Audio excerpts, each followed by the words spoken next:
Welcome to Thriving with Chiropractic, where Dr. Mosier from Mosier Family Chiropractic shares a variety of topics designed to empower, inspire, and give hope. Take a few notes and enjoy the lesson.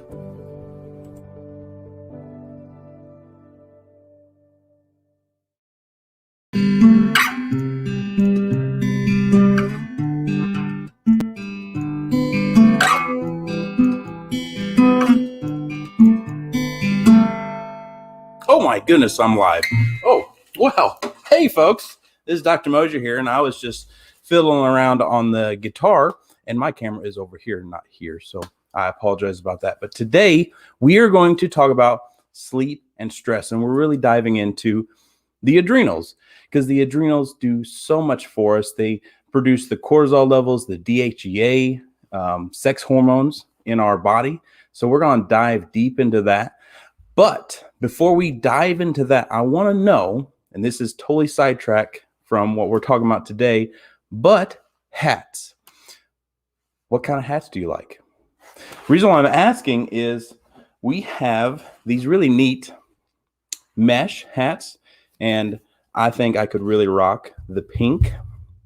My wife says no, but I think I could. But do you like the mesh? Do you like the non-mesh? Or what color do you like? We have all sorts of colors. So if you don't care, do me a favor, comment as you're watching this and let us know what kind of hats do you like. Because when you're wearing these hats, people are going to ask, hey, why are you wearing their hat? What's the deal? Are you their marketing guru? Is that why you're wearing their hats? And you can say, no, they're all about empowering, inspiring, and giving hope. And you can share your story. And speaking of stories, so this goes back to high school, middle school for me. We went to a big church in Bloomington. And, well, let's just say it's easy to sneak out of church, go to the loft area where the student ministry is, and no one's around during service. And so you can play pool, you can play ping pong. You could just really avoid being at church. And I was that person up until the point of when a football coach told me his story, his testimonial story, and he gave me this book, and it's called Jesus Freaks. And really, it's a simple book. It's a book full of just 1-2-page stories of people dying for their faith, people sacrificing everything because of what they believe. Now, obviously, chiropractic is not the same as your testimonial of sharing your testimonial for Christ, but I do want to encourage everyone to be willing to share their story, not just their chiropractic success story, which there's many, many miracles that have come through this office, but just be willing to share your story, because you never know how your story is going to impact someone else. So I wanted to briefly mention that, but you're here for a reason.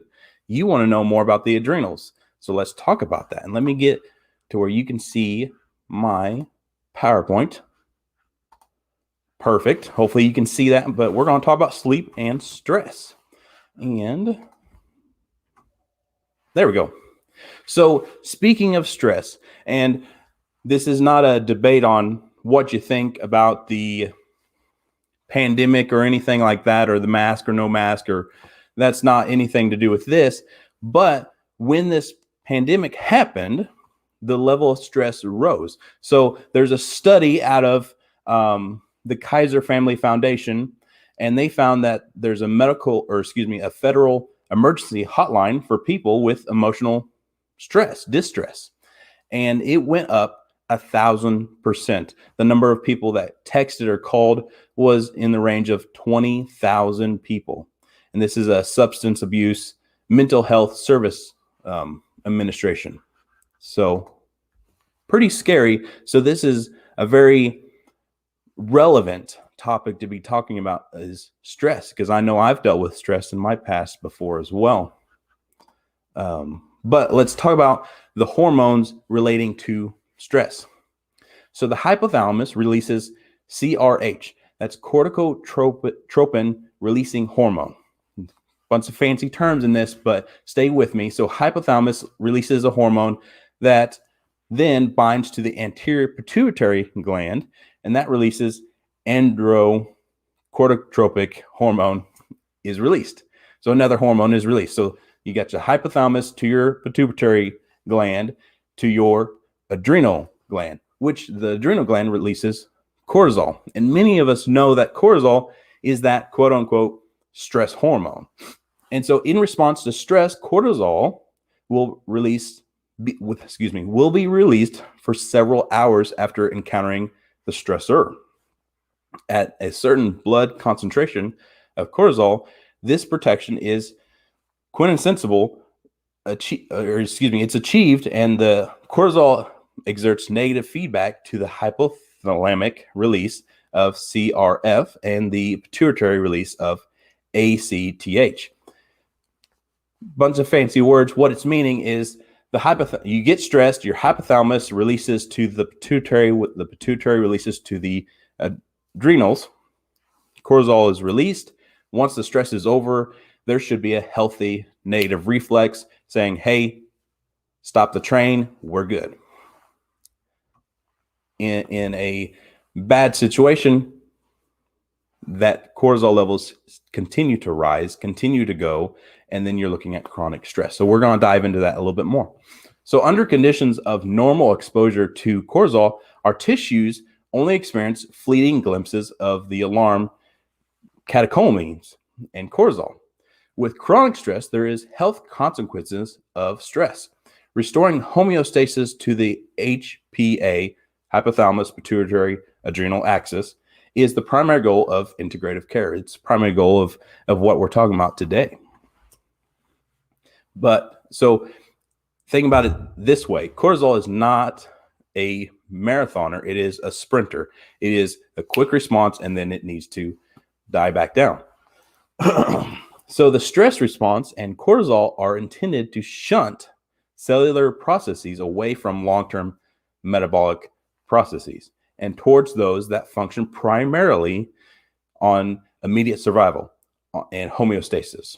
So you get stress, you have to respond right then and there, but you need to go back to your normal state of being long-term. Long-term cortisol exposure to tissues is catabolic and immune suppressive, meaning if you're stressed out, you decrease your immune system. You get sick, well, faster and easier. It's just like if you were in college or in high school and it's finals week, and then you go into your break, your summer break or your Christmas break, but you're sick all that break because you just immune suppressed your whole nervous system right before the break because you were stressed over finals. Chronic and repeated stressors can lead to one or more forms of HPA axis dysregulation, altering appropriate cortisol secretion and affecting end organ function. So let's talk about DHEA. It's an important source for sex steroids for both men and women. DHEA secretion decreased at the age of 30. It starts dying down, on average by 60% of the time of menopause. So for women, that's about in your 40s, or 50s. Since there is no other significant source of sex steroids after menopause, one can reasonably believe that low DHEA is involved in association with the aging process in a series of medical problems classically associated with post-menopause. So that's good to know.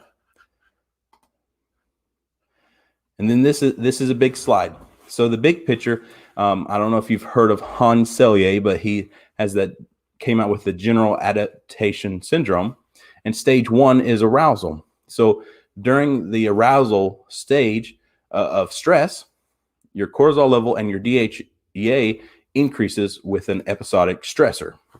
But recovery occurs back to baseline, so that negative reflex loop going back to normal is intact. So this is asymptomatic. There's no issue with this. Stage 2 is adaptation. And so cortisol chronically elevated, but DHEA declines, stressed, anxiety attacks, mood swings, depression sets in during stage 2. Stage 3, and there's many of us that have been or are in stage 3, and this is there's a whole myriad of health issues when you get into this stage, but exhaustions, adrenal insufficiency. So you're low in cortisol and you're low in DHEA. So depression, fatigue really sets in.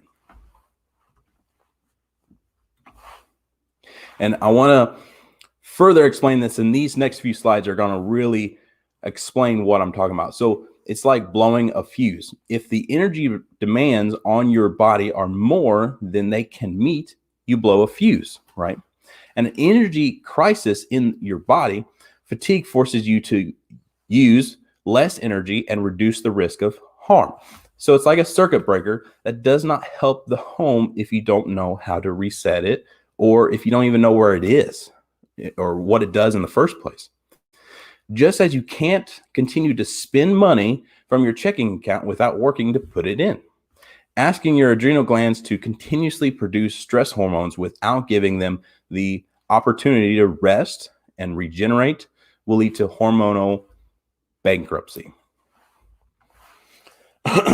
And this is the I'm going to mispronounce this, but this is a hormone.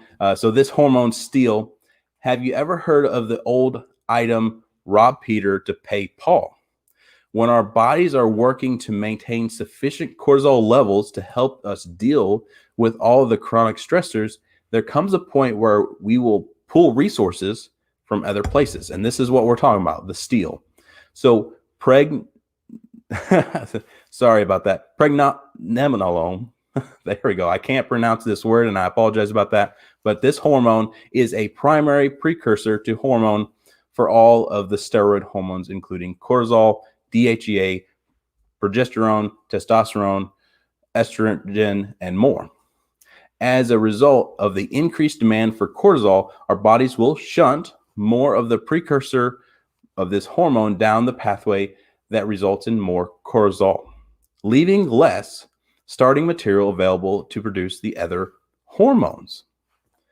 As you can imagine, the hormone imbalance that ensues, contributes to the overall stress burden and compounds the original issue. And this is the hormone that I continue to mispronounce. That is the precursor to these other hormones. So if you're shunting, you're needing more cortisol, or your body's thinking it needs more cortisol, then you can't make the other hormones that you need, so you lead to more imbalance. So adrenal fatigue, like it says in my title here, your adrenal glands are the organs that handle stress. Handling stress is like handling your bank account. If your adrenal bank account, if you have a lot of adrenal reserve, it means you can spend on the account. Therefore, many people can spend early in life. However, as we grow older, we have to pay more attention to our reserve and replenish it, so as to increase those adrenal reserves. You need to live within your means. That means choosing diet, lifestyle, and sleep replenishes the reserve. Living outside your means is a problem. We have to learn to manage our adrenal bank account. And stress. Stress is not always necessarily harmful. Winning a race or election can be just as stressful as losing, or more so, but may trigger very different biological responses. Increased stress results in increased productivity up to a point. However, this level differs for each of us. It very much like the stress of a violin string. So this is an interesting analogy. So not enough tension on the violin string produces not enough produces a dull, raspy sound. Too much tension makes a shrill, annoying noise or snaps the string. However, just the right degree can create a magnificent tone. Similarly, we all need to find the proper levels of stress that allows us to perform optimally and make beautiful music as we go through life. So stress is an unavoidable consequence of life, but it is normal. It is healthy. So the physical changes in response to stress are essential adaptation for meeting natural threats. The acute stress response can be an asset for raising levels of performance during critical events, such as sports activities or important meetings or situations that are actually dangerous. You need that cortisol. Cortisol is good for those situations, but it needs to die back down, or you're going to shunt everything else in your body. So acute stress is a reaction to an immediate threat, commonly known as fight or flight. The threat can be any situation that is experienced even subconsciously or where you falsely or think you're in danger or you are in danger. So common acute stressors are noise, crowding, isolation, hunger, danger, infection, remembering a dangerous event. And under most circumstances, once the acute threat has passed, your response becomes inactive and the levels of stress hormones return back to normal, a condition called relaxation response. So this is a good thing. But chronic stress, now that's the kicker. That is what we're talking about. Frequently, however, modern life poses ongoing stressful situations that are not short-lived, and the urge to act, fight or flight, must be suppressed. So stress then becomes chronic. Common chronic stressors include ongoing highly pressured work or long-term relationship problems or loneliness or persistent financial worries. On stress, however, just as distress can cause disease, it seems plausible that there are good stressors that promote wellness. So those few slides really explain overall what we're talking about, what the adrenals are doing, why cortisol is important, but it should not stay there. But let's talk about DHEA for a little bit. So in men, the contribution of adrenal DHEA to the total androgen pool has been measured at 40% in 65 to 75-year-old men. So it decreases over the years. Stress response to the HPA axis, just to remember, the hormone balance goes from H to P to A.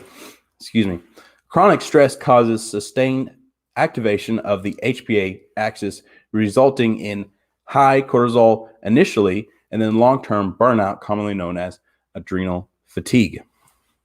DHEA is also produced by the adrenal cortex.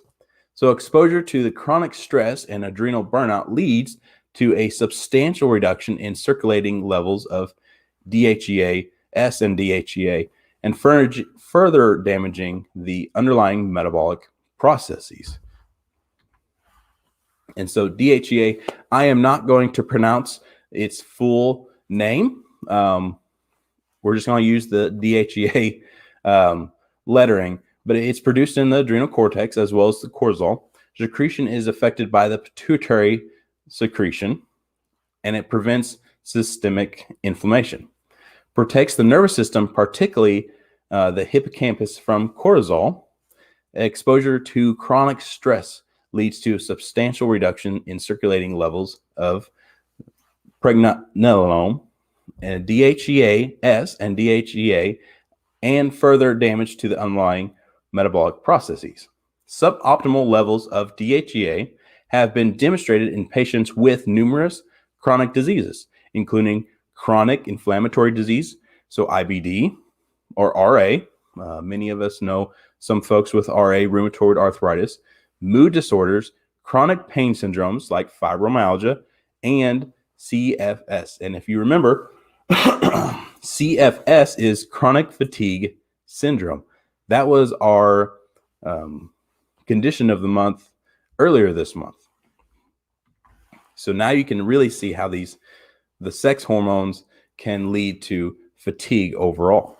But with the sex hormones, the response of HPA axis to chronic stress is integrated with our sex hormones, including androgen and estrogens, which ultimately leads to both men and women having lower drives, sex drives. And especially for men, it can increase the risk for ED. So we want to watch for that. Conditions of HPA axis dysfunction. So these are probably some that you've heard of: Cushing's disease, depression, anxiety, panic disorders, diabetes, obesity, hyperthyroidism, adrenal insufficiency, PMS, hyperthyroidism, RA, asthma, chronic fatigue syndrome, and fibromyalgia. Now, let's talk about the thyroid in addition to the adrenals, because it's commonly asked, well, what is it? Is it the thyroid? Is it the adrenals? And unless it's tested, well, that's a good question, because they work so hand in hand together. So let's talk about it. So HPA axis and the thyroid. Hormones from your thyroid interact with the hormones from your adrenal gland, and vice versa. You can't just take a Synthroid if the HPA axis is unhealthy. No one says, well, I'm taking this thyroid medicine and life is great now. It's usually, I'm on this thyroid medicine, I've been on it for years and years, and I can't get off of it. It is usually the song and dance that I hear in the office. So the stress response often leads to an increased level of inflammatory molecules, such as cytokines. Studies have shown that this inflammation can make your cells less responsive to thyroid hormone. So your body is producing thyroid hormone, but it can't use it. It can't detect it. It can't be responsive to it. So just throwing more thyroid medicine at it, it seems counterintuitive. So I'll just throw my 2 cents on that. If the thyroid adrenal connection, studies have shown when the thyroid hormone is low, the adrenal gland does not secrete as much cortisol, and that cortisol is metabolized much slower. So if you have been focusing on treating your adrenal glands with little success, it's time to investigate the thyroid. Discerning between the two. Symptoms of hypothyroidism include fatigue, weight gain, weakness, dry skin, mental sluggish, hair loss, which I'm kind of losing. That's why I like the hat so much. Coarse hair, constipation, cold intolerance. You can't handle the heat or the cold. Causes of hypothyroidism is really stress.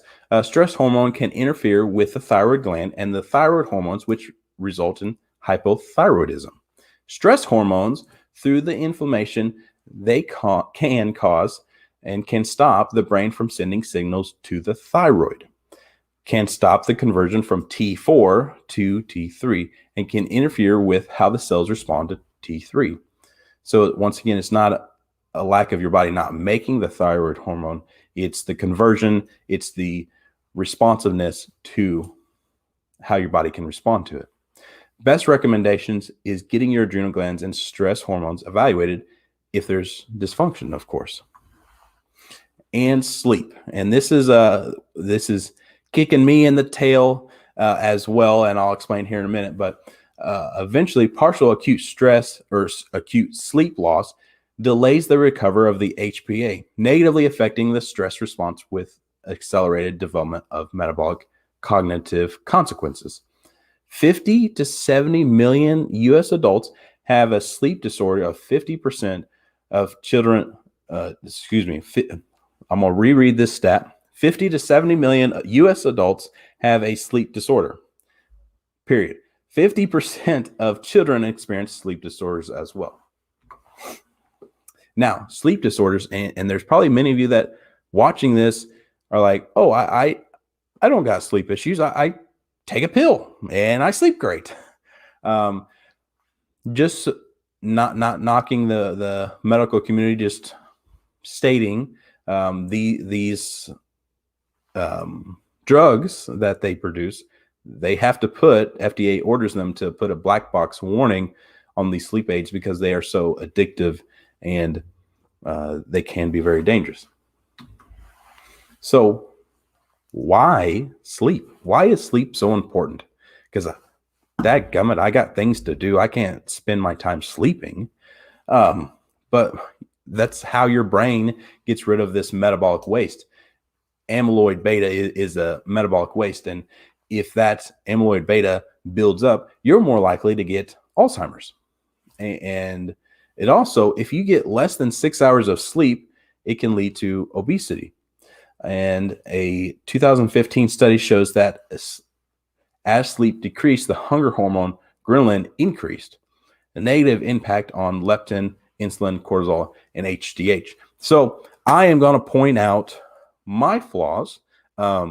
Running a chiropractic office, and we are getting busier and busier. So the demand, I get up really early and stay up late. So for quite a few years, I've been getting less than 6 hours of sleep, and I am working to change that, being more efficient with my time during the day and letting my body rest.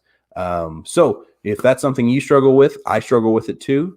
I would sleep very little, drink lots of coffee, and get through the day. But that burns out the adrenals, causes us to gain weight. So join me in getting better sleep, more sleep, because that's overall going to make us healthier in the long run. So I'm not perfect, and I will be the first to admit it. But let's talk about the heart and immune function. So poor sleep increase the risk of high blood pressure, heart attacks, strokes, heart failures. Let me fix the camera. Give me 1 second, everybody.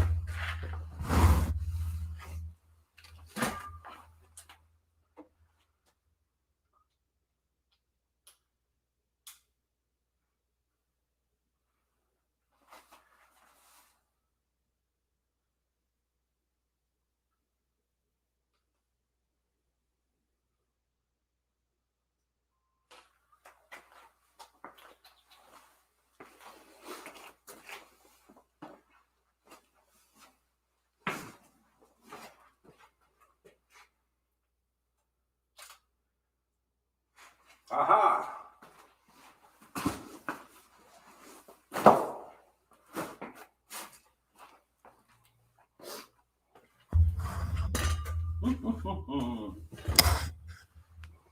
Okay, so what just happened, and I'll just admit to it, I'm using this Nikon DSLR, and it timed out on me. So ultra embarrassing, but I hope you all forgive me. But let's get back to the lesson of the heart and immune function. So you lose your sleep, you increase your blood pressure, you increase the risk of heart attacks, strokes, heart failure, arrhythmias, blood clots, viral infections. You're also, here's a study from the University of California. They discover that those who sleep for only 6 hours or less were more likely to get ill than those who slept 7 hours or more when they were exposed to viruses, which is very relevant to, well, today with the pandemic. So let's take a look here. Stress response. Okay, thiamine, riboflavin.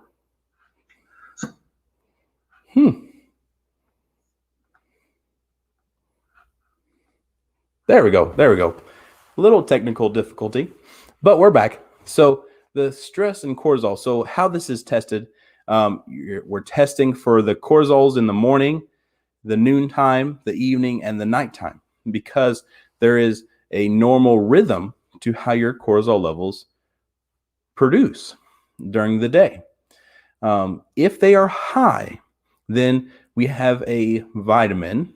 It's a stress response, and you can see on the screen. Actually, I'll make this big for you so you can see the ingredients of it. But there's riboflavin, vitamin B6. The big one is Relora. But those vitamins really can reduce the stress, reduce the cortisol levels, get them back to a normal level, not medically, but more on a natural scale. There's also the adrenal care support. So that helps with the overall adrenals, getting the adrenals to function properly, not putting more hormone in it, but allowing it to do what it needs to do as far as a regulation process. So this was from PubMed, once again, pubmed.gov.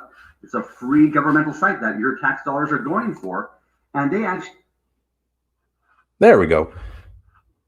Sorry about that.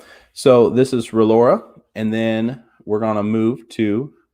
So, and remember, this guy, 48-year-old male, that feels...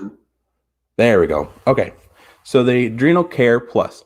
So it has the ability of the adrenal glands to respond to physical stress. It is supported by several botanicals, plant-based supplements that are recognized as adaptogenic properties. And I won't read the names of these two supplements, but they have similar but somewhat different actions on the neurotransmitters function, central nervous system, and cardiovascular function that help the body adjust appropriately when faced with various biological, physical, or chemical challenges. And this mushroom, known for its revitalizing effects, is included along with significant amounts of essential B vitamin required for adrenal hormone function. And this is at work. What can it help? There we go. On this PowerPoint, there's voiceover, and I did not realize that there was voiceover, so I apologize about that. But let's talk about the CBD. This is the tincture that we offer here in the office, and this can greatly support the adrenals. And it has many components to it. And actually, one of our nurse practitioners that come into the office stated that we have by far the best CBD on the market, with all of the additional components that have a synergistic effect on the CBD alone. And with DHEA, how we want to start by increasing that, if yours is low, if we want to start with 10, but if it's extremely low, we'll start with 25 milligrams. And then melatonin, this is another one. If you have trouble falling asleep, there's a vitamin that we have that will help with making you more likely to fall asleep. And then melatonin itself can help you stay asleep. So if you're having trouble staying asleep or falling asleep, then I would highly recommend that. That way we can get that 7 to 8 hours of sleep and not less than 6. So it's a basic supplemental consideration. There we go. Now I will come back onto the screen.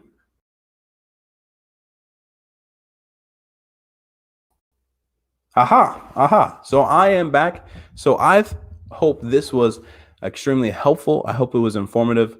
Overall, what we're looking for with the adrenals is we got to give the thyroid support to do what it is designed to do, because God made us and he beautifully made us to be able to regulate this stress.